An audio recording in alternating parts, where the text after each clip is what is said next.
Oke. Jadi gini, sebelum saya cerita itu, saya perlu melanjutkan sedikit. Karena poin ini belum tersampaikan. Bahwasanya dari sisi teknologi kita berkembang ya. Tadi Bayu udah ngomong itu, which is bagus ya. Teknologi 1.0, 2, 3, dan saya mengatakan sekarang 3,5 lah gitu ya, belum nyampe 4. Namun dari sisi peradaban, dari sisi mungkin kita baru di 2.0. Oke. Ya, dari sisi peradaban. Kenapa? Nah, inilah karena yang saya bilang tadi, dari sisi peradaban arti kesejahteraan, kita masih mengandalkan sumber daya alam, ekonomi kita masih mengandalkan sumber daya alam. Ya. Dan itu akan habis ya? Ya akan habis, exactly. Bukan cuma akan habis, sumber daya, mengandalkan ekonomi sumber daya alam itu tidak mensejahterakan rakyat. Itulah yang disebut namanya natural resources curse, kutukan sumber daya alam. Jadi sesungguhnya Mas Bayu, faktanya empiriknya di dunia, bertambah kaya sebuah negara dengan sumber daya alam itu malah menjadikan miskin negara itu. Negara-negara kaya di dunia adalah negara yang sebenarnya nggak punya sumber daya alam. Oke. Ya, kenapa? Karena akhirnya mereka mengembangkan nilai tambah. Sumber daya alam itu mereka import, mereka olah jadi nilai tambah.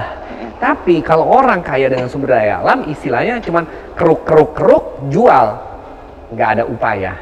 Itu yang terjadi di Indonesia dan khususnya di Bangka juga selama ratusan tahun kan? Betul. Tinggal keruk jual, udah dapat duit. Akhirnya nggak ada upaya untuk memberikan nilai tambah terhadap ekonomi. Yeah. Jadi selama puluhan tahun, sejak tahun maybe 80-an, kita itu selalu mengandalkan sumber daya alam. Itulah makanya saya katakan peradaban kita masih di peradaban 2.0. Nah, untuk kita masuk ke peradaban 3.0, peradaban yang berbasis teknologi dan nilai tambah, ya, kita butuh sedikit pemaksaan. Sebagaimana tadi saya sampaikan. Demokrasi, kalau kita jalani secara alami sesungguhnya, itu pasti akan melalui sebuah proses chaos dan kehancuran dulu, baru orang akhirnya dewasa dari sisi politik nih, akhirnya grow up, barulah dia menjadi demokrasi yang matang. Sebagaimana Amerika butuh 200-400 tahun kan, apa 300 tahun dari 1776 ke sekarang berapa, 300 tahun untuk menjadi demokrasi yang matang. Tapi Indonesia, negara berkembang lain kan nggak punya waktu 300 tahun. Ya, tapi dibuktikan dengan tadi, kenapa saya ambil contoh Malaysia sama Indonesia sama Soeharto, apa bedanya Mahathir sama Soeharto sih? Sama, nggak ada bedanya. Mahathir udah berkuasa 30 tahun lebih, nah sekarang berkuasa lagi, gimana? Ya kan, maksudnya harus ada sedikit tangan besi. Nah, begitu juga peradaban, itu adalah demokrasi ya. Sekarang kita bisa katakan Malaysia menjadi negara sejahtera, maju dengan demokrasinya bebas, tetapi dewasa. Demokrasi kita belum mencapai kedewasaan sebagaimana kedewasaan demokrasi Malaysia, betul apa enggak? Iya kan? Nah, padahal kita merdeka lebih dulu, kita tahun 45, Malaysia tahun berapa? 60 apa 70? Ya kan? Nah, jadi sama dengan peradaban. Nah, kalau kita mau mencapai peradaban 3.0, which is peradaban berbasis teknologi, jadi kita disalah Mas Bayu. Kita selalu, kita udah peradaban kita udah 3.5 atau 4. Itu yang mana? Itu di Jakarta. Itu nggak di merata Jakarta. ya? Nggak merata lah. Kita nggak bisa mengatakan peradaban kita 4.0, nggak bisa. Itu Jakarta. Ya nggak usah jauh-jauh kita ngelihat ke Bangka Belitung di sini, di Pangkal Pinang. Ini peradaban 3.0 kan nggak juga. Yes. Ya kan nggak juga. Terkadang sinyal juga masih hilang. Nah, sinyal hilang, listrik mati-mati gitu loh ya. Nah, jadi kita harus clear, kita secara nasional, menurut saya kita masih di peradaban 2.0, even nggak ketiga. Kenapa? Karena masih mengandalkan sumber daya alam.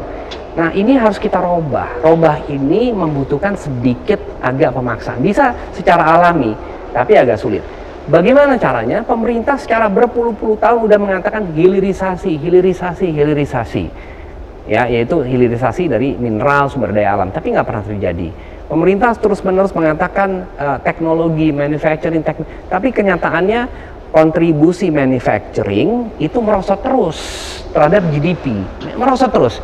Tertinggi itu di 2009 habis reformasi, sorry, ya 2000, bukan 2009, 2001, tertinggi di 2001. Kontribusi manufacturing kita itu 30%, sekarang turun terus, sekarang di level 18%-an. Bahkan pertumbuhan manufacturing udah terjun di bawah pertumbuhan ekonomi. Pertumbuhan ekonomi kita sebelum pandemi itu 5%-an, pertumbuhan manufacturing itu sekitar 3%-an, udah di bawah. Itu nggak sehat. Ya, nah jadi harus ada sedikit pemaksaan. Ya, dimana sampai kayak misalnya saya sampaikan, orang selalu bilang sama dokter, wah Pak berhenti merokok. Oh iya nanti masih, oh pasti bisa, saya gampang kok. Nggak, seorang ngomong berhenti ngerokok bisa ya, tapi suatu saat saya datang di tes, waduh Pak nih saya berita buruk Pak, Bapak umurnya tinggal 2 bulan lagi, ya Bapak kalau mau berhenti, pasti berhenti ngerokok kan? Karena paksaan tadi ya? Karena paksaan. Okay. Nah kita harus sampai ke titik itu. Ya, dan menurut saya dengan climate change, net zero emisi sekarang, kita udah hampir mendekati titik itu sebenarnya. Nah, nuklir adalah paksaan itu. Oke, ini udah masuk nih. Nuklir adalah paksaan itu untuk kita growth dari peradaban yang masih hidup aja gitu ya. Yes, karena bila, nih saya kasih, nanti baru kita bicarakan kenapanya ya, tapi bayangkan, bila akhirnya terjadi implementasi PLTN, misalnya di Bangka di sini, pasti pada saat PLTN itu beroperasi, Bangka akan berubah nasibnya. Saat itu juga Indonesia saat itu juga akan berubah. Presiden kita ketika ketemu pemimpin negara akan telak pinggang gini, wah gue negara nuklir power. Nah ya kan, akan bangga. Kita akan bangga melihat, memandang Amerika, memandang Korea Selatan. Kita akan, harga diri kita akan berbeda. Nah itulah yang akan terjadi. Disinilah peran kenapa saya orang yang latar belakangnya fosil, saya fosil loh, bukan orang nuklir. Oke. Ya, saya orang fosil, 30 tahun kerja di fosil gitu ya, di minyak, di gas, di batu bara, hampir semuanya saya udah lalui gitu ya, udah nyaman. Makanya tadi saya katakan saya engineer yang nyeleneh, karena nggak ada rata-rata engineer kalau udah nyaman di sini dia menekuni profesinya. Kenapa saya akhirnya pindah ke nuklir? Karena saya menyadari kalau memang kalau dilihat dari sisi kenyamanan, penghasilan, ya easiness, itu saya still di fosil. Saya udah di level direktur, akhirnya saya jadi konsultan, dibayar mahal, nggak ada isu buat saya menguasai keluar kepala dan nggak ada tantangan buat saya. Okay. Tapi karena saya dididik oleh ayah saya itu untuk terus men-challenge diri saya, ya men-challenge gitu ya, saya ngeliat ini udah nggak ada challenge lagi, dan saya ngeliat akhirnya saya menyadari bahwasanya kita akan stay begini-begini aja bangsa kita.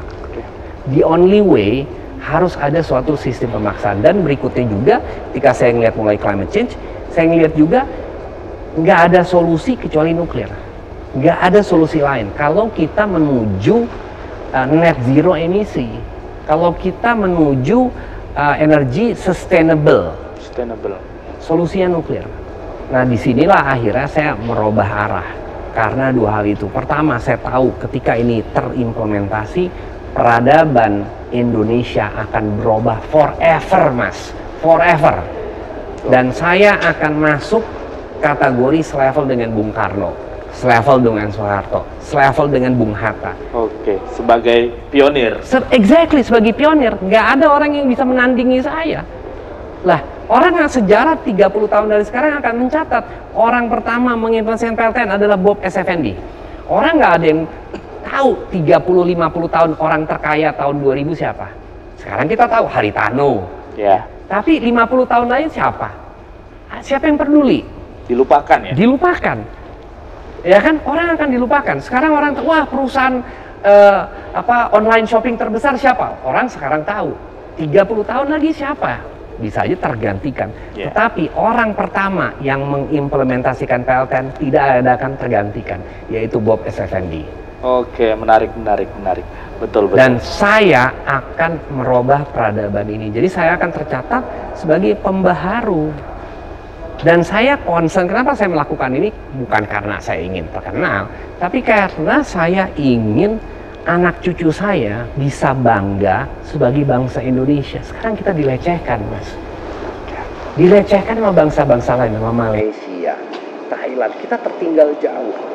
olahraga aja tertinggal jauh. Apa sekarang? Dulu waktu zaman saya SMP, SMA, kita bulu tangkis juara terus. Kita minimum bangga juara bulu tangkis. Oke. Minimum dulu kita bangga kita punya pabrik pesawat. Kemana-mana. Dulu kita minimum bangga punya satelit. Sekarang kemana semua itu? Bulu tangkis ya melempem. Ya mungkin sekarang udah agak bangkit lah ya. Sepak bola ulang nggak usah ditanya. Sekarang apa yang kita bisa banggakan? Kecuali jumlah penduduk yang besar. Dan itu pun pedang bermata dua ya. Exactly. Bisa bermanfaat, bisa juga menghancurkan bangsa. Exactly, betul.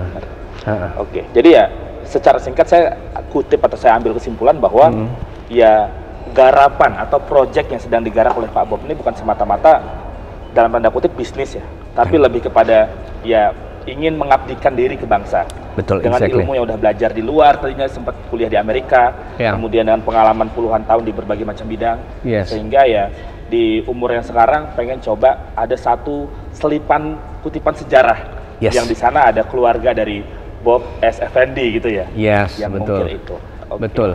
Saya ingin dikenang sama anak cucu saya sebagai pelaku sejarah, bukan hanya sebagai orang sukses, orang yang banyak duitnya, orang kaya. Itu buat saya nggak penting. Dan itu akan terlupakan juga ya? Akan terlupakan juga. Tadi contoh-contohnya. Karena anak cucu saya akan bangga bahwasanya, wah kakek saya dulu orang pertama yang memasang PLTN. Itu nggak akan terlupakan. Ya. Buat saya itu lebih penting meninggalkan legacy dibandingkan meninggalkan harta warisan. Karena kalau saya bisa meninggalkan legacy, maka struggle, spirit semangat untuk berjuang, untuk berkontribusi kepada bangsa itu akan terus gitu. Jadi sehingga generasi mendatang, generasi saya adalah generasi pejuang, generasi yang melakukan pembaharuan, agent of change. Itu yang saya ingin tinggalkan sebagai legacy saya. Oke, siap. Jadi kalau secara pengembangan dan pembangunan PLTN tadi gitu ya. Itu ada di dalam naungan perusahaan apa dan ini ingin berbuat apa? Oke, nah jadi konkretnya adalah saya sekarang bergabung dengan Torcon Power itu sejak basically tahun 2016.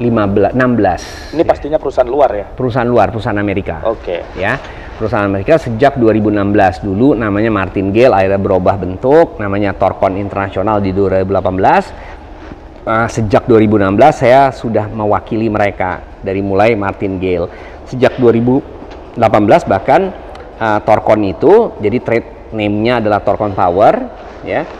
Lalu trademark name-nya sejak 2016 sudah menawarkan kepada pemerintah untuk membangun ya, mengembangkan dan membangun pembangkit listrik tenaga thorium atau yang disebut thorium molten salt reactor, di mana pembangkit listrik ini memiliki harga biaya yang murah dibanding batu bara, dengan harga jual listrik juga bersaing dengan batu bara. Nah, dengan konsep IPP Independent Power Producer di mana mereka investasi semua, total investasi sekitar 17 triliun. Namun demikian, upaya yang udah kita lakukan dari 2016 tersebut, bahkan 2015 pertama kali ngobrol, udah MOU saat itu dengan Pertamina, Inuki, PT Timah dan lain-lain. Karena pemerintah saat itu akhirnya gamang, akhirnya itu inisiatif yang dimulai 2016 di 2015 di 2016 itu tenggelam. Belum terrealisasi ya? Ya, artinya bukan hanya belum terrealisasi, tapi tenggelam jadi mati aja, mati suri. Ya, PLN saat itu kan kita ada konsorsiumnya PLN, Pertamina, lalu Inuki, ya kita sama PT Timah di balik layar gitu ya.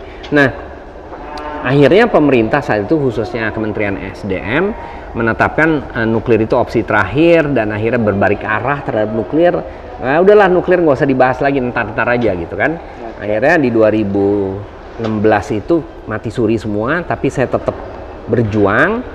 Saya menginisiasi melalui berbagai kementerian lain. Akhirnya di 2017 itu mulai bangkit lagi, hidup lagi. Waktu itu saya ditarik ke kantor presiden di organisasi lembaga